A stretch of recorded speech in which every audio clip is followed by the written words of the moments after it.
Hello, I'm Pastor Thomas.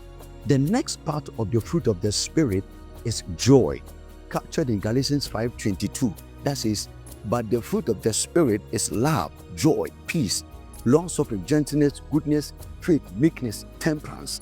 The word joy is from the root word kara, which means cheerfulness, gladness, or calm delight. In fact, 1 Peter 1:8 captures it, joy unspeakable. It says, in whom though ye see him not, yet believing, ye rejoice with joy unspeakable and full of glory.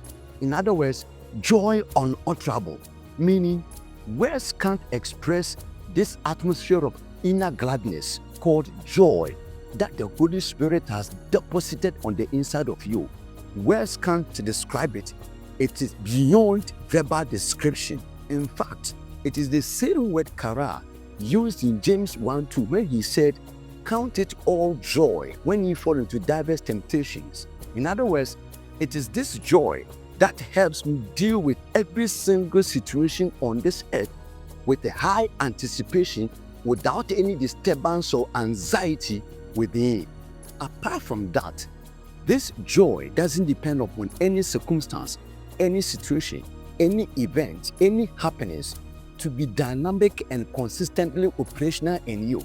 It is always active and effective in you. Do you know why? You realize that wherever there is forgiveness, there is joy automatically.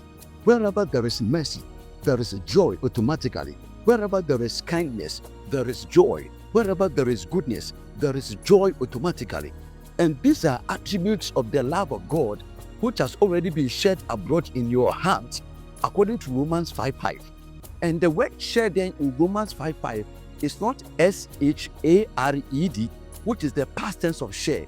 It is S-H-E-D, which comes from the root word ikeho, meaning poured out. In other words, the love of God has been poured out into your heart, gushing out with joy through God's forgiveness, gushing out with joy through God's mercy, joy through God's kindness, and gushing out with joy through God's goodness. That is why nothing can suppress this joy that the Holy Spirit has deposited on the inside of you, because it doesn't depend upon any circumstance, any situation, or any event, but it flows from the love of God which is already shed abroad in your heart and showcasing itself through your daily activities. In other words, after His love has been downloaded into your spirit, what you upload as the phanerosis, that is the manifestation thereof, is joy. Meaning the download is love, but the upload is joy. God richly bless you.